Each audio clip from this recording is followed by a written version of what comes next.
हरे कृष्ण गो हरे मुरारी, नाथ नारायण वासुदेवा, श्रीमन नारायण नारायण नारायण, भजमन नारायण नारायण नारायण। गोविंद मेरो है गोपाल मेरो है, श्री बांके बिहारी नंदलाल मेरो है। बांके बिहारी जय हो तुम्हार, जय हो तुम्हारी लाला जय हो तुम्हारी। गोविंद मेरो है गोपाल मेरो है, श्री बांके बिहारी नंदलाल मेरो है। आज छठे स्कंद का द्वितीय अध्याय सुनोगे आज। और इसमें है विष्णु दूतों द्वारा भागवत धर्म निरूपण और अजामिल का परम धाम गमन। अजामिल का प्रसंग चल रहा था पिछले अध्याय में। श्री सुखदेव जी कहते हैं, हे राजा परीक्षित, भगवान के नीति निपुण एवं धर्म का मर्म जानने वाले पार्षदों ने यमदूतों का यह अभिभाषण सुनकर उनसे इस प्रकार कहा। भगवान के पार्षदों ने कहा, हे यमदूतों, यह बड़े आश्चर्य और खेद की बात है कि धर्मज्ञों की सभा में अधर्म प्रवेश कर रहा है, क्योंकि वहाँ निरपराध और अदंडनीय व्यक्तियों को व्यर्थ ही दंड दिया जाता है। जो प्रजा के रक्षक हैं, शासक हैं, समदर्शी हैं, परोपकारी हैं, यदि वे ही प्रजा के प्रति विषमता का व्यवहार करने लगें तो फिर प्रजा किसकी शरण लेगी। सत्पुरुष जैसा आचरण करते हैं, साधारण लोग भी वैसा ही करते हैं। वे अपने आचरण के द्वारा जिस कर्म को धर्मानुकूल प्रमाणित कर देते हैं, उस लोग उसी का अनुकरण करने लगते हैं। साधारण लोग पशुओं के समान धर्म और अधर्म का स्वरूप न जानकर किसी सत्पुरुष पर विश्वास कर लेते हैं, उसकी गोद में सिर रखकर निर्भय और निश्चिंत सो जाते हैं। वही दयालु सत्पुरुष जो प्राणियों का अत्यंत विश्वास पात्र है, जिसे मित्र भाव से अपना हितैषी समझकर उन्होंने आत्मसमर्पण कर दिया है, उन अज्ञानी जीवों के साथ कैसे विश्वासघात कर सकता है। यमदूतों, इसने कोटि कोटि जन्मों की पाप राशि का पूरा प्रायश्चित कर लिया है, क्योंकि इसने विवश होकर ही सही भगवान के परम कल्याण में मोक्ष पद नाम का उच्चारण तो किया है। जिस समय इसने नारायण इन 4 अक्षरों का उच्चारण किया, उसी समय केवल उतने से ही इस पापी के समस्त पापों का प्रायश्चित हो गया। चोर, शराबी, मित्रद्रोही, ब्रह्मघाती, गुरु पत्नीगामी ऐसे लोगों का, संसार की स्त्री, राजा पिता और गाय को मारने वाला चाहे जैसा और चाहे जितना बड़ा पापी हो, सभी के लिए यही इतना ही सबसे बड़ा प्रायश्चित है कि भगवान के नामों का उच्चारण किया जाए, क्योंकि भगवान नामों के उच्चारण से मनुष्य की बुद्धि भगवान के गुण, लीला और स्वरूप में रम जाती है और स्वयं भगवान की उसके प्रति आत्म में बुद्धि हो जाती है। और बड़े बड़े ब्रह्मादि ऋषियों ने पापों के बहुत से प्रायश्चित, कच्छु, चांद्रायण आदि व्रत बतलाए हैं, परंतु उन प्रायश्चितों से पापी वैसी जड़ से बुद्धि नहीं होती जैसी भगवान के नामों का उनसे गुम्फित पदों का उच्चारण करने से होती है, क्योंकि वे नाम पवित्र कीर्ति भगवान के गुणों का करने वाली है। जैसे इस प्रसंग में नाम व्याहरण का अर्थ नामोच्चारण पात्र के ही हैं। भगवान श्री कृष्ण कहते हैं, यति गोविंदे ते चक्रोस कृष्णामादुर्वासिनम, रण में तत् प्रबद्धम मे हृदयांते पशुवर्ती। मेरे दूर होने के कारण द्रौपदी ने जोर जोर से गोविंद गोविंद इस प्रकार करुण क्रंदन करके मुझे पुकारा और ऋण मेरे ऊपर बढ़ गया और मेरे हृदय से उसका बाहर क्षण भर के लिए भी नहीं हटता। नाम पदे कहने का अभिप्राय है भगवान का केवल नाम राम राम, कृष्ण कृष्ण, हरि हरि, नारायण नारायण। अंतःकरण की शुद्धि के लिए, पापों की निवृत्ति के लिए पर्याप्त है। नमे नमामि इत्यादि क्रिया जोड़ने की भी कोई आवश्यकता नहीं है। नाम के साथ बहुवचन का प्रयोग, भगवान के नाम बहुत से हैं, किसी का भी संकीर्तन कर लें, इस अभिप्राय से है। एक व्यक्ति सब नामों का उच्चारण करे, इस अभिप्राय से नहीं, क्योंकि भगवान के नाम तो अनंत हैं। सब नामों का उच्चारण संभव ही नहीं है। तात्पर्य यह है कि भगवान के एक नाम का उच्चारण करने मात्र से सब पापों की निवृत्ति हो जाती है। पूर्ण विश्वास न होने तथा नामोच्चारण के पश्चात भी पाप करने के कारण ही उसका अनुभव नहीं होता।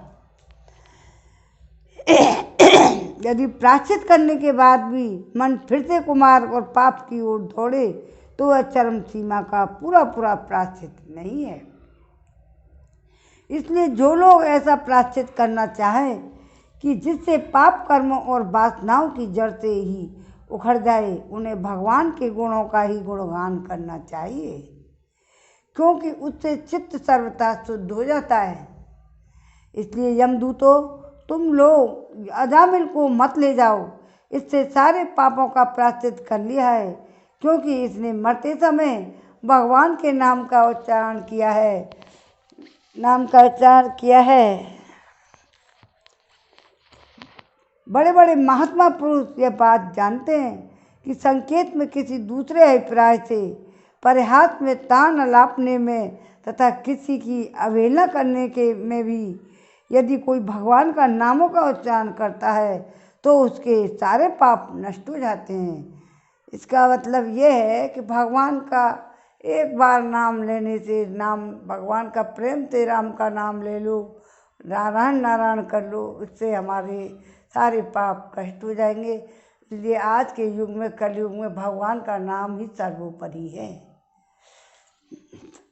भगवान के नामों का उच्चारण करता है तो उसके सारे पाप नष्ट हो जाते हैं। जो मनुष्य गिरते समय, पैर फिसलते समय, अंग भंग होते समय और सांप के डसते समय, आग में जलते समय तक, चोट लगते समय भी व्यवस्था से हरि हरि कहकर भगवान के नाम का उच्चारण भी कर लेता है, वह यमयातना का पात्र नहीं रह जाता। हे महिषियों ने जानबूझकर बड़े पापों के लिए बड़े और छोटे पापों के लिए छोटे प्रायश्चित बतलाए हैं, इसमें संदेह नहीं। उन तपस्या, दान, जप और प्रायश्चितों के द्वारा भी वे पाप नष्ट हो जाते हैं, परंतु उन पापों से मलिन हुआ उसका हृदय शुद्ध नहीं होता। यमदूतों, जैसे जान या अनजान में ईंधन से अग्नि का स्पर्श हो जाए तो वह भस्म ही हो जाता है, वैसे ही जानबूझकर या अनजान में भगवान के नामों का संकीर्तन करने से मनुष्य के सारे पाप भस्म हो जाते हैं। कि यह पाप की निवृत्ति क्या है? पाप की निवृत्ति के लिए भगवान का नाम एक अंश ही पर्याप्त है। जैसे राम का रा, इसने तो संपूर्ण नाम का उच्चारण कर लिया। मरते समय का अर्थ ठीक मरने का क्षण ही नहीं है, क्योंकि मरने के क्षण जैसे कछु, चंद्रायण आदि करने के लिए विधि नहीं हो सकती, वैसे ही नामोच्चारण भी नहीं है। इसलिए म्रियमाण शब्द का है अभिप्राय है। अब आगे इससे कोई पाप होने की संभावना नहीं है। श्री नारायण नारायण कर रहे हैं। यथागतम वीरित मरुपयुक्तम यदीक्षाया अजनतो गुणम कुर्यान मूत्रवोप्यादाहत। जैसे कोई परम शक्तिशाली अमृत को उसका गुण न जानकर अनजाने में तो पी ले तो भी वह अवश्य ही पीने वाले को अमर बना देता है, वैसे ही अनजाने में उच्चारण करने पर भी भगवान का नाम अपना फल देकर ही रहता है। वस्तु शक्ति श्रद्धा की अपेक्षा नहीं करती। वस्तु की स्वाभाविक शक्ति इस बात की प्रतीक्षा नहीं करती कि मुझ पर श्रद्धा रखता है या नहीं। जैसे अग्नि है या अमृत, हरि हर रात पापिन दुष्ट चितेरपि स्मृत है, अनिच्छापि संस्पुष्टो दहते विह पावक। दुष्ट चित्त मनुष्य के द्वारा स्मरण किए जाने पर भी भगवान श्री हरि पापों को हर लेते हैं। अनजान में अनिच्छा से स्पर्श करने पर भी अग्नि जलाती ही है। भगवान के नाम का उच्चारण केवल पाप को ही निवृत्त करता है, इसका और कोई फल नहीं है। यह धारणा भ्रमपूर्ण है, क्योंकि शास्त्र में कहा गया है, सकृत दुच्चरित्यम चैन हरित्य क्षर द्वयम बुद्धम परकर स्तेन मोक्षाय गमनम प्रति। जिसने हरि 2 अक्षर एक बार भी उच्चारण कर लिए, उसने मोक्ष प्राप्त करने के लिए परकर का बांध लिया, परिकर बांध लिया और फेंट कस ली। इस वचन से यह सिद्ध होता है कि भगवान नाम मोक्ष का भी साधन है।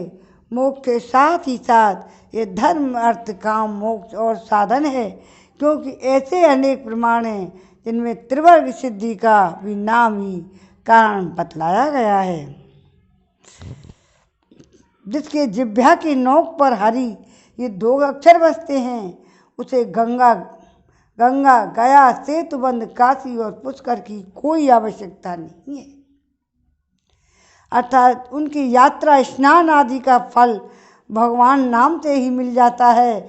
जिसने हरि इन 2 अक्षरों का नाम उच्चारण कर लिया, उसने ऋग्वेद यजुर्वेद अथर्ववेद सामवेद का अध्ययन कर लिया।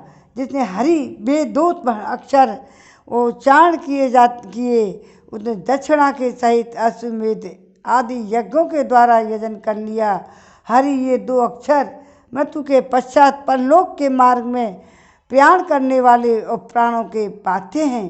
मार्ग के लिए भोजन की सामग्री हैं। संसार रूप रोग के लिए सिद्ध औषध है। जीवन के दुख और कलेशों के लिए परित्राण हैं। इन वचनों से ये सिद्ध होता है कि भगवान नाम अर्थ धर्म काम इन 3 वर्गों का भी साधक है। यह बात हरि नारायण आदि कुछ विशेष नामों के संबंध में ही नहीं है, यह प्रत्युत सभी नामों के संबंध में है, क्योंकि स्थान स्थान पर यह बात सामान्य रूप से कही गई है। अनंत के नाम, विष्णु के नाम, हरि के नाम इत्यादि भगवान के सभी नामों में एक ही शक्ति है। नाम संकीर्तन आदि में वर्ण आश्रम आदि का भी नियम नहीं है। ब्राह्मणा क्षत्रिया वैश्या स्वधे शूद्रन्त्या जात्य यत्र तत्र कुर्वन्ति विष्णुनाम कीर्तनम सर्वपापनी मुक्तास्ते अपि यान्ति सनातनम। ब्राह्मण क्षत्रिय वैश्य स्त्री शूद्र अनत्यज आदि जहाँ जहाँ विष्णु भगवान के नाम का अनुकीर्तन करते रहते हैं, वे भी समस्त पापों से मुक्त होकर सनातन परमात्मा को ही प्राप्त होते हैं। नाम संकीर्तन में देश काल आदि के नियम भी नहीं है। देश काल नियम सोचा सोच विनिर्णय परम संकीर्तना देव राम रामेति मच्युते देश नियमो राजन काल नियमस्था विद्यते नात्र संदेह विष्णुना मान कीर्तने कालो अस्ति यज्ञ दाने व निष्दाने कालो अस्ति सज्जे विष्णु संकीर्तने कालो नास्ते पत्र पृथ्वीपते गच्छन्ति तिष्ठन् पवनापि भुजनं पस्त्रं धा कृष्णा कृष्णौतिकः संकीर्तनम् उच्यते पापं सुखातम् अपवित्र पवित्रो सर्वस्तां गतोऽपि वा यमेः स्मरे पुंडरीकाक्ष ब्रह्माव्यतरः शुचिः। इस देश काल का नियम नहीं है। सोच असोच आदि का निर्णय करने की भी आवश्यकता नहीं है। केवल राम राम यह संकीर्तन करने मात्र से जीवन मुक्त हो जाता है। इतना सारा संवाद बताना पड़ रहा है किनको, जो यमलोक को यमलोक को अजामिल को लेने आए हैं, उसके बारे में उनको समझाया जा रहा है। इसमें संदेह नहीं हे राजन, यज्ञ दान तीर्थ स्नान और विधि पूर्वक जप के लिए शुद्ध काल की अपेक्षा है, परंतु भगवान नाम के संकीर्तन में काल शुद्धि की कोई आवश्यकता नहीं है। चलते फिरते खड़े रहते सोते खाते पीते जप करते कृष्ण ही कृष्ण करते ऐसा संकीर्तन करके मनुष्य पाप के कैंचुल से छूट जाता है। और अपवित्र हो या अपवित्र सभी अवस्था में, चाहे किसी भी अवस्था में, जो कमल नयन भगवान का स्मरण करता है वह बाहर भीतर पवित्र हो जाता है। जिसकी जिह्वा पर कृष्ण ही कृष्ण कृष्ण ही कृष्ण मंगल में नाम नृत्य करता रहता है, उसका कोटि कोटि महापात कराच तत्काल भस्म हो जाती है। सारे यज्ञ लाखों व्रत समीर सर्व तीर्थ स्नान तप अनेकों उपवास हजारों वेद पाठन पाठ पृथ्वी की सैकड़ों प्रदक्षिणा कृष्ण नाम जप के 16वें हिस्से के बराबर भी नहीं हो सकती है। भगवान नाम के कीर्तन में ही यह फल हो सो बात नहीं, उनके श्रवण और स्मरण में भी वही फल है। उनके श्रवण सुनने में और स्मरण में भी वही फल है जो दसम स्कंद के अंत में आगे बताएंगे हम। जिनके नाम का स्मरण उच्चारण अमंगलम है, शिव गीता और पद्म पुराण में कहा है, आश्चर्य वा भय शोके छते वा मम नाम है क्वाजे निजा स्मृति से याति परमा गतिम प्राणे प्राणे च नाम स्मृताम निर्णाम सद्दो नश्यति पापोदो नमस्ते चिदात्मने। भगवान कहते हैं, आश्चर्य भय शोक क्षत चोट लगने आदि के अवसर पर जो लोग मेरा नाम बोल उठता है तो किसी व्याज से स्मरण करता है, वह परम गति को प्राप्त होता है। मृत्यु या जीवन चाहे जब कभी भी भगवान का नाम स्मरण करने वाले मनुष्य की पाप राशि तत्काल नष्ट हो जाती है। उन चिदात्मा प्रभु को नमस्कार है। इतिहास उत्तम में कहा गया है कि महामुनि त्रुत्वा नमानि तत्र सा तेमनि भक्तानि हरिद्विजम नारका नारका मुक्ता सद एवं महामुनि ब्राह्मण देव भक्तराज के मुख से नरक में रहने वाले प्राणियों ने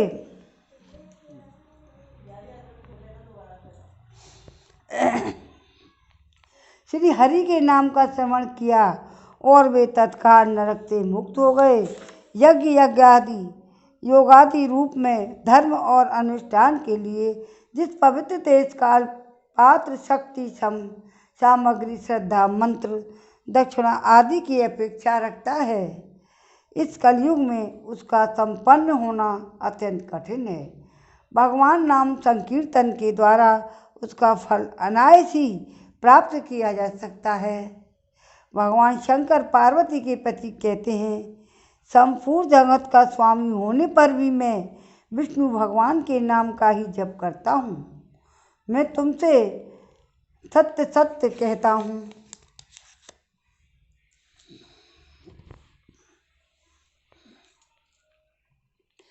भगवान को छोड़कर जीवों के लिए अन्य कर्म कांड आदि कोई भी गति नहीं है।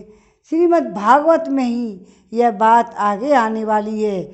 सतयुग में ध्यान से, त्रेता में यज्ञ में और द्वापर में अर्चा पूजा से जो फल मिलता है कलयुग में वह केवल भगवान नाम से मिलता है। और भी यह कलयुग दोषों का निधि है, परंतु इसमें एक महान गुण है, यह श्री कृष्ण संकीर्तन मात्र से ही जीव बंधन मुक्त होकर परमात्मा को प्राप्त कर लेता है। इस प्रकार एक बार के नामोच्चारण को भी अनंत महिमा शास्त्रों में कही गई है। यह मूल प्रसंग में ही एकादपि कहा गया है। सकृत दुश्चरित्र का उल्लेख भी किया जा चुका है। बार बार जो नामोच्चारण का विधान है वह आगे और पाप न उत्पन्न हो जाए इसके लिए है। ऐसे भी वचन मिलते हैं, भगवान के नाम का उच्चारण करने से भूत वर्तमान भविष्य के सारे पाप भस्म हो जाते हैं। यथा वर्तमानं यतं पापं यदि भूतं यदि भविष्यति तस्वरं निर्दयत्यासु गोविंदानल कीर्तनम। फिर भी भगवत प्रेमी जीव को पापों के नाश पर अधिक दृष्टि नहीं रखनी चाहिए। उसे तो भक्ति भाव की मधुर मधुर नाम जपते रह जाना चाहिए। जितनी अधिक निष्कामता होगी उतनी नाम की पूर्णता प्रकट होती जाएगी, अनुभव में आती जाएगी। अनेक तार्किकों के मन में यह कल्पना उठती है कि नाम की महिमा वास्तविक नहीं है, अर्थवाद मात्र है। उनके मन में यह धारणा तो हो ही जाती है, शराब की एक बूंद भी पतित बनाने के लिए पर्याप्त है, परंतु यह विश्वास नहीं होता कि भगवान का नाम भी परम कल्याणकारी है। शास्त्रों में भगवान नाम महिमा को अर्थवाद समझना पाप बताया है। अर्थवाद संभाविपति हो न रहे तब पापिष्टो मनुष्याणा नर के पतित है। स्फुटक कि जो नराधम पुराणों में अर्थवाद की कल्पना करते हैं उनके द्वारा उपार्जित पुण्य वैसे ही हो जाते हैं। जो मनुष्य मेरे नाम कीर्तन के विविध फल सुनकर उस पर श्रद्धा नहीं करता उसे अर्थवाद मानता है, उसको संसार के निर्विध घोर तापों से पीड़ित होना पड़ता है और उसे मैं अनेक दुखों में डाल देता हूँ। जो मनुष्य भगवान के नामों में अर्थवाद की संभावना करता है मनुष्यों में अत्यंत पापी है, उसे नरक में ही गिरना पड़ता है। उसमें भी अर्थवाद, भगवान का नाम लेने में भी अर्थवाद करता है कि इससे कुछ नहीं होता, ये होता है वो होता है, जो करते हैं ना उसको तो नरक में ही जाना पड़ता है। श्री सुखदेव जी कहते हैं, हे राजन, इस प्रकार भगवान के पार्षदों ने भागवत धर्म का पूरा निर्णय सुना दिया। अजामिल को यमदूतों के पास से छुड़ाकर मृत्यु के मुख से बचा लिया। प्रिय परीक्षित, पार्षदों की यह बात सुनकर यमदूत यमराज के पास गए और उन्होंने सारा वृत्तांत ज्यों का त्यों सुना दिया। अजामिल यमदूतों के फंदे से छूटकर निर्भय और स्वस्थ हो गया। उसने भगवान के पार्षदों के दर्शन जनित आनंद में मग्न होकर उन्हें सिर झुकाकर प्रणाम किया। निष्पाप परीक्षित, भगवान के पार्षदों ने देखा अजामिल कुछ कहना चाहता है, तब वे सहसा उसके सामने ही नहीं अंतर्धान हो गए। इस अवसर पर अजामिल ने भगवान के पार्षदों से विशुद्ध भागवत धर्म और यमदूतों के मुख से वेदोक्त सगुण प्रवृत्ति विषयक धर्म का श्रवण कर किया था। सर्व पापहारी भगवान की महिमा सुनने से अजामिल के हृदय में शीघ्र ही भक्ति का उदय हो गया। अब उसे अपने पापों की याद करके बड़ा पश्चाताप होने लगा। अजामिल मन ही मन सोचने लगा, अरे मैं कैसा इंद्रियों का दास हूँ। मैंने एक दासी के गर्भ से पुत्र उत्पन्न करके अपना ब्राह्मणत्व नष्ट कर दिया। यह बड़े दुख की बात है। धिक्कार है मुझे, बार बार धिक्कार है। मैं संतों के द्वारा निंदित हूँ, पापात्मा हूँ। मैंने अपने कुल में कलंक का टीका लगा दिया। हाय हाय, मैंने अपनी सती एवं अबोध पत्नी का परित्याग कर दिया और शराब पीने वाली कुलटा का संसर्ग किया। मैं कितना नीच हूँ। मेरे माँ बाप बूढ़े और तपस्वी थे, वे सर्वथा असहाय थे। उनकी सेवा शुश्रूषा करने वाला कोई और नहीं था। मैंने उनका भी परित्याग कर दिया। ओह, मैं कितना कृतज्ञ हूँ। अब मैं अवश्य ही अत्यंत भगाव से नरक में गिरूँगा, जिससे गिरकर धर्मघाती पापात्मा कामी पुरुष अनेकों प्रकार की यम यातना भोगते हैं। मैंने अभी जो अद्भुत दृश्य देखा, क्या यह स्वप्न है अथवा जागृत अवस्था का ही प्रत्यक्ष अनुभव है? अभी अभी जो हाथों में फंदा लेकर मुझे खींच रहे थे वो कहाँ चले गए?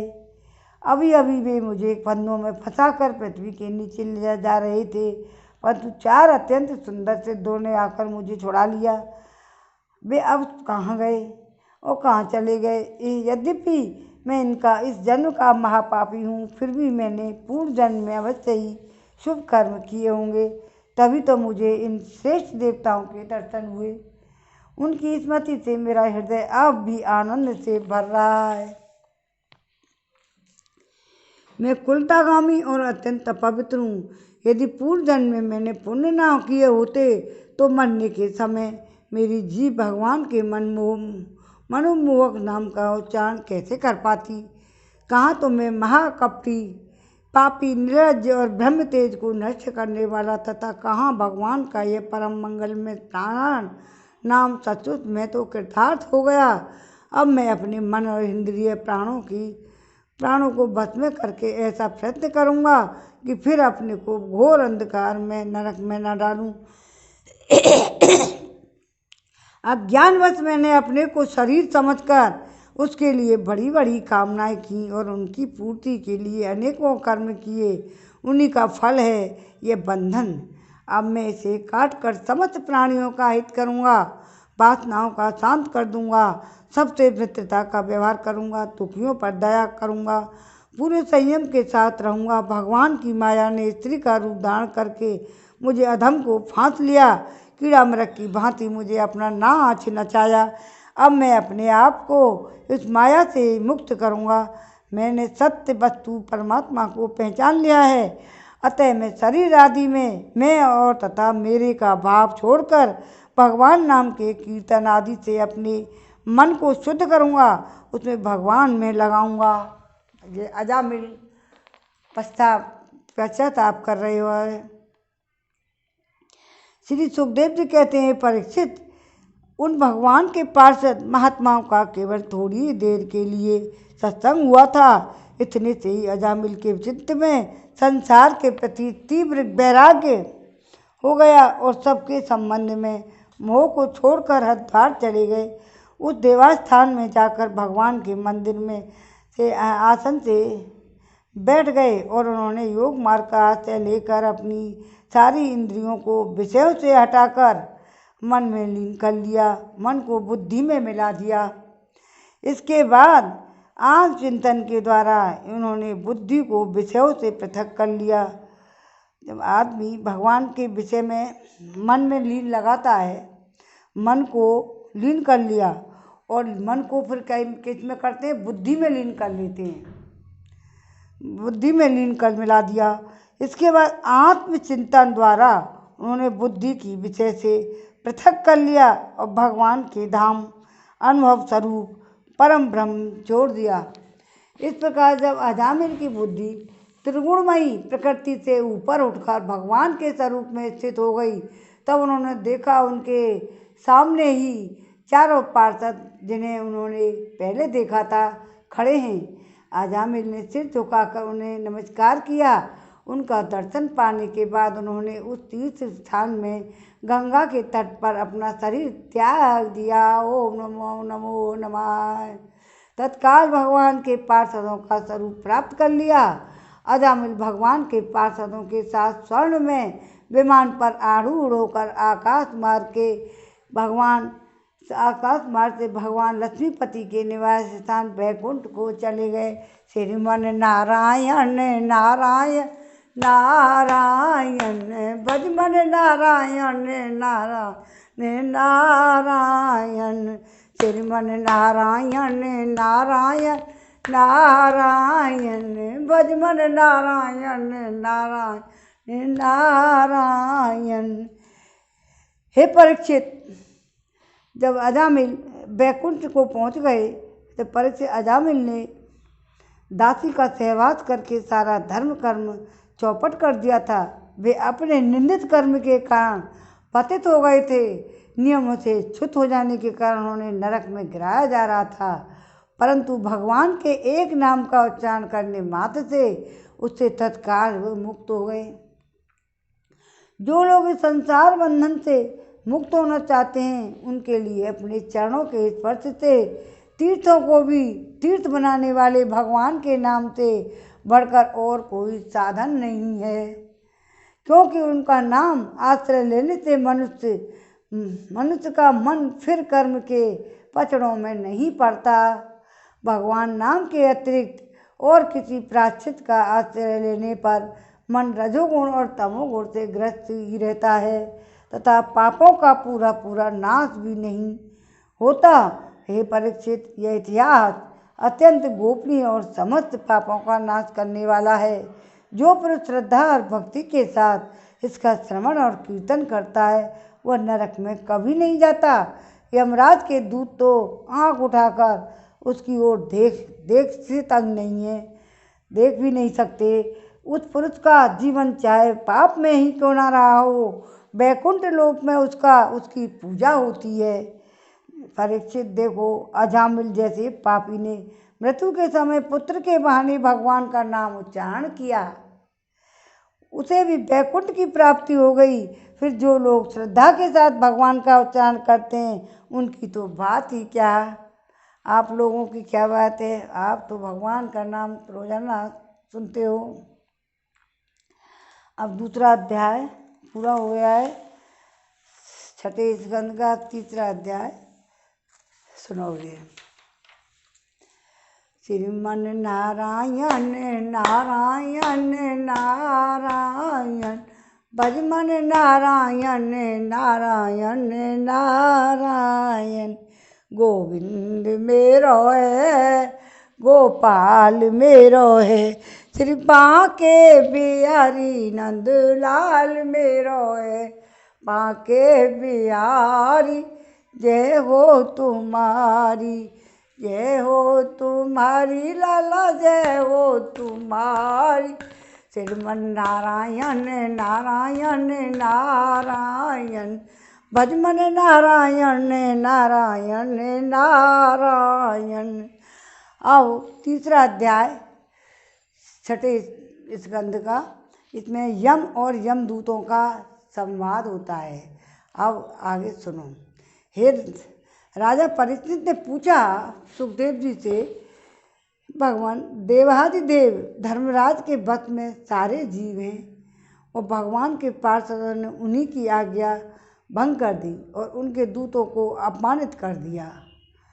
जब उनके दूतों ने यमपुरी में जाकर उनसे अजामिल का वृत्तांत कह सुनाया, तब सब कुछ सुनकर उन्होंने अपने दूतों से क्या कहा, हे ऋषिवर, मैंने पहले यह बात कभी नहीं सुनी कि किसी न किसी भी कारण से धर्मराज के शासन का उल्लंघन किया हो। भगवान, इस विषय में लोग बहुत संदेह करेंगे और इसका निवारण आपके अतिरिक्त दूसरा कोई नहीं सुना सकता, मेरा ऐसा निश्चय है। अब सुखदेव जी ने कहा और बोले, हे राजा परीक्षित, जब भगवान के पार्षदों ने यमदूत का प्रयत्न विफल कर दिया, तब उन लोगों ने संयमनीपुरी के स्वामी अपने शासक यमराज के पास जाकर निवेदन किया। यमदूतों ने कहा, हे प्रभु, संसार के जीव 3 प्रकार के कर्म करते हैं, पाप पुण्य तथा दोनों से मिश्रित। इन जीवों को उन कर्मों का फल देने वाले शासक संसार में कितने हैं। यदि संसार में दंड देने वाले बहुत से शासक हों तो किसे सुख मिले और किसे दुख। अजामिल पापी था। एक बार भगवान नाम का नारायण अपने पुत्र के बहाने नारायण नारायण बोल लिया और उससे उसकी फंदा छूट गया। वो भगवान अपने पार्षद उससे छुड़ा करके यमराज पर के दूतों से छुड़ा करके बैकुंठ को ले गए। अब वो राजा परीक्षित पूछ रहे हैं, पर अब यमदूतों से कैसे उन्होंने यमदूतों में यमराज ने क्या कहा यमदूतों से, यदि संसार में दंड देने वाले बहुत से शासक हों तो किसे सुख मिले और किसे दुख, इसकी व्यवस्था एक सी नहीं हो सकेगी। संसार में कर्म करने वाले अनेक होने के कारण यदि उनके शासक भी अनेक हों तो उन शासकों का शासकपना नाम मात्र का ही होगा।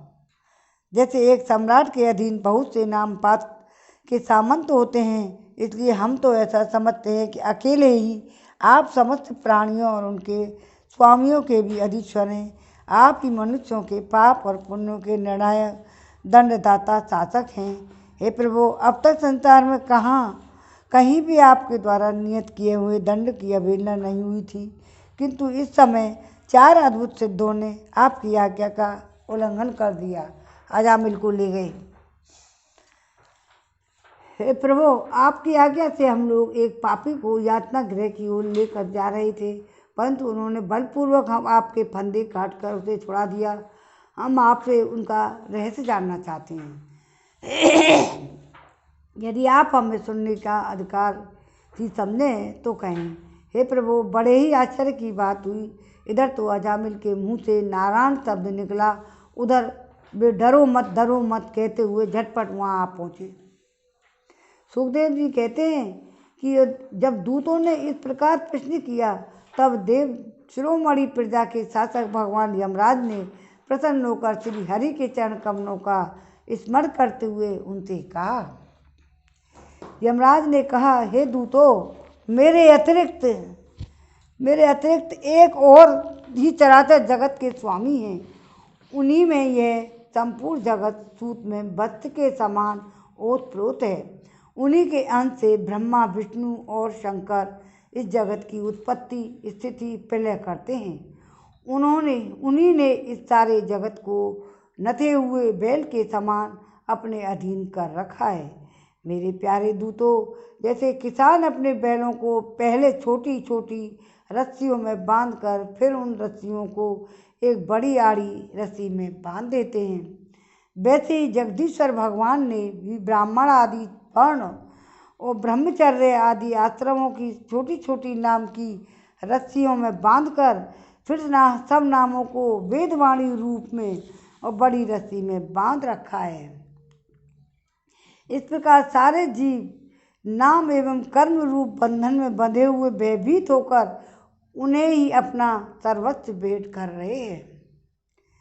दूतों में इंद्र, नियति, वरुण, चंद्रमा, अग्नि, शंकर, वायु, सूर्य, ब्रह्मा, 12 आदित्य विश्व देवता, 8 वसु, साध्य, 49 मस्त सिद्ध, 11 रुद्र, रजोगुण एवं तमोगुण से रहित भृगु आदि प्रजापति, बड़े बड़े देवता, सबके सब सत्य प्रदान होने पर भी उनकी माया के अधीन हैं तथा भगवान कब क्या किस रूप में करना चाहते हैं इस बात को कोई नहीं जानता। तब दूसरों की तो बात ही क्या। दूतों, जिस प्रकार घटघट आदि रूपवान पदार्थ अपने प्रकाशक नेत्रों को नहीं देख सकते, वैसे ही अंतःकरण में अपने साक्षी रूप से स्थित परमात्मा को कोई भी प्राणी, इंद्रिय, मन, प्राण, हृदय या वाणी आदि किसी भी साधन के द्वारा नहीं जान सकता। वे प्रभु सबके स्वामी हैं, स्वयं परम स्वतंत्र हैं। उन्हीं मायापति पुरुषोत्तम के दूत उन्हीं के समान परम मनोहर रूप, गुण और स्वभाव से संपन्न होकर इस लोक में प्राय विचरण किया करते हैं। भगवान के पार्षदों के बारे में बताया जा रहा है। विष्णु भगवान के सुर पूजित एवं परम अलौकिक पार्षदों का दर्शन बड़ा दुर्लभ है। वे भगवान के भक्तजनों को उनके शत्रुओं से, मुझसे और अग्नि आदि विपत्तियों से सर्वथा सुरक्षित रखते हैं। स्वयं भगवान ने ही धर्म की मर्यादा का निर्माण किया है। उसे न तो ऋषि मानते हैं, न देवता, न ही सिद्धगण जानते हैं। ऐसी स्थिति में मनुष्य, विद्याधर, चारण, असुर और आदि तो जान ही कैसे सकते हैं। भगवान के द्वारा निर्मित भागवत धर्म परम शुद्ध और अत्यंत गोपनीय है। उसे जानना बहुत ही कठिन है। जो उसे जान लेता है वह भगवत स्वरूप को प्राप्त हो जाता है। दूतों, भागवत धर्म का रहस्य हम 12 व्यक्ति ही जानते हैं। ब्रह्मा जी, देव ऋषि, नारद, भगवान शंकर, सनत कुमार, कपिल देव, स्वयंभुव, मनु, प्रहलाद, जनक, भीष्म पितामह, बलि, सुखदेव जी और मैं धर्मराज। इस जगत में जीवों के लिए बस यही सबसे बड़ा कर्तव्य है। परम धर्म है कि वे नाम कीर्तन आदि उपायों से भगवान के चरणों में भक्ति भाव प्राप्त कर लें। प्रिय दूतों, भगवान के नाम उच्चारण की महिमा तो देखो। अजामिल जैसा पापी भी एक बार नामोच्चारण करने मात्र से मृत्युपात से छुटकारा पा गया। भगवान के गुण, लीला और नामों का भली भांति कीर्तन मनुष्यों के पापों का सर्वथा विनाश कर दे, यह कोई उसका बहुत बड़ा फल नहीं है। भगवान की नाम की महिमा बताइए अजामिल का नाम लेकर के। अजामिल तो एक दर्शक पार्षद है, अब तो पार्षद बन गया भगवान का वैकुंठ का। क्योंकि अत्यंत पापी अजामिल ने मरने के समय चंचल चित्त से अपने पुत्र का नाम नारायण उच्चारण किया। इस नाम आभास मात्र से ही उसके सारे पाप तो क्षीण हो गए और मुक्ति की प्राप्ति भी हो गई। बड़े बड़े विद्वानों की बुद्धि कभी कभी भगवान की माया से मोहित हो जाती है। भगवान ऐसे आदमी भी मुक्त कर दें, कितना पापी रहो और अंत समय में नारायण नारायण और बेटा का नाम लिया, अपना भगवान का नाम नहीं लिया था और नारायण नाम रख रखा था। नारायण पहले की थी उसने भक्ति, अब लास्ट समय में तो उसने पाप ही पाप किए थे। तो बड़ी बड़ी विद्वानों की बुद्धि भी कभी कभी भगवान की माया से मोहित हो जाती है। वे कर्मों के मीठे मीठे फलों का वर्णन करने वाली अर्थवाद रूपणी वेदवाणी में ही मोहित हो जाते हैं। यज्ञ आदि बड़े बड़े कर्मों में ही संलग्न रहते हैं। इस सुगम भगवान नाम की महिमा को नहीं जानते, यह कितने खेद की बात है। प्रिय दूतों सुनो, बुद्धिमान पुरुष ऐसा विचार कर भगवान अनंत में ही संपूर्ण अंतःकरण से अपना भक्ति भाव स्थापित करते हैं। वे मेरे दंड के पात्र नहीं हैं। पहली बात तो यह है कि वे पाप करते ही नहीं, परंतु यदि कदाचित संयोगवश कोई पाप बन भी जाए तो उसे भगवान का गुणगान तत्काल नष्ट कर देता है। जो समदर्शी साधु भगवान को ही अपना साध्य और साधन दोनों समझकर उन पर निर्भय है, बड़े बड़े देवता और सिद्ध उनके पवित्र चरित्रों का प्रेम से गान करते रहते हैं। मेरे दूतों, भगवान की गदा उनकी सदा रक्षा करती रहती है। उनके पास तुम लोग कभी भूल कर भी मत पटकना। अजामिल का सप्ताह में इतना लंबा चल रहा है प्रसंग, कल से और अभी भी चल रहा है, लेकिन सप्ताह में इतना टाइम दे देंगे तो फिर सप्ताह कैसे पूरी होगी। इसलिए इसको शॉर्ट रूप में बताते हैं। तो भूल कर भी मत फटकना। उन्हें दंड देने के सामर्थ्य न हम में है और न साक्षात काल में ही है। बड़े बड़े परमहंस दिव्य रस के लोभ से संपूर्ण जगत और शरीर आदि से भी अपनी अहंता ममता हटाकर अंकिचन होकर निरंतर भगवान मुकुंद के पादार बिंद का मकरंद रस पान करते रहते हैं। जो दुष्ट उस दिव्य गम से विमुख हैं, नरक के दरवाजे घर गृहस्थी को तृष्णा का बोझा बांध कर उसे ढोए जा रहे हैं, उन्हीं को मेरे पास बार बार लाया करो। यमराज का के रोए, यमराज जो करो उन्हें ही लाया करो जो बोझा ढो रहे हैं। तो नरक के जो दुष्ट उस समय रस के विमुख हैं और नरक के दरवाजे घर गृहस्थी को तृष्णा का बोझा बांध कर उसे ढो रहे हैं, उन्हीं को मेरे पास लाया करो। भगवान के पास भगवान का नाम ले हुआ मत लाया करो ना। जिनकी जीभ भगवान के गुणों और नामों का उच्चारण नहीं करती, जिनका चित्त उनके चरण बिंदुओं का चिंतन नहीं करता और जिनका सिर एक बार भी भगवान श्री कृष्ण के चरणों में नहीं झुकता, उन भगवत सेवा विमुख पापियों को ही मेरे पास लाया करो। आज मेरे दूतों ने भगवान के पार्षदों का अपराध करके स्वयं भगवान का ही तिरस्कार किया है, ये मेरा ही अपराध है। पुराण पुरुष भगवान श्री नारायण हम लोगों का यह अपराध क्षमा करें। यही अपराध है। पुराण पुरुष भगवान नारायण हम लोगों का यह अपराध क्षमा करें। हम अज्ञानी होने पर भी हैं उनके निरंजन और उनकी आज्ञा पाने के लिए अंजलि बांधकर सदा उत्सुक रहते हैं। अतः परम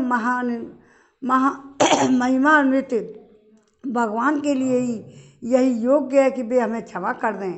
मैं उन सर्वांतर्यामी एक रस अनंत प्रभु को नमस्कार करता हूँ।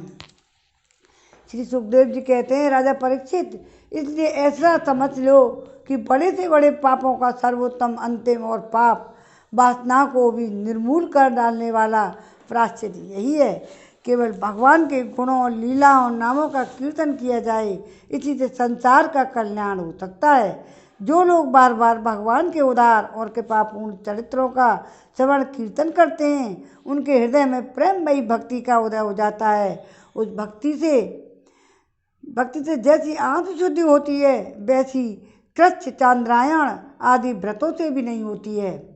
जो मनुष्य भगवान श्री कृष्णचंद्र चरणाविंद मकरंद रस का लोभी भ्रमर है, वह स्वभाव से ही माया के आपात तरम में दुखद और पहले से ही छोड़े हुए विषयों में फिर नहीं रमता। किंतु जो लोग इस दिव्य रस में विमुख हैं, कामनाओं से जिनकी विवेक बुद्धि पर पानी फेर दिया है, वे अपने पापों का मार्जन करने के लिए पुनः प्रायश्चित रूप कर्म ही करते हैं। इससे होता यह है कि उनके कर्मों की वासना मिटती नहीं और वे फिर से वैसे ही तो कर बैठते हैं। हे परीक्षित, जब यमदूतों ने अपने स्वामी धर्मराज के मुख से इस प्रकार की भगवान की महिमा सुनी और उसका स्मरण किया, तब उनके आश्चर्य की सीमा नहीं रही। तभी से वे धर्मराज की बात पर विश्वास करके अपने नाश की आशंका से भगवान के आश्रित भक्तों के पास नहीं जाते, तो क्या वे उनकी ओर आंख उठाकर देखने में भी डरते हैं। प्रिय परीक्षित, यह इतिहास परम गोपनीय है और अत्यंत रहस्यमय है। मलय पर्वत पर विराजमान भगवान अगस्त्य जी ने श्री हरि की पूजा करते समय यह मुझसे सुनाया था। महापुराण 3 अध्याय में विराम यहीं देते हैं। आरती हो जाए।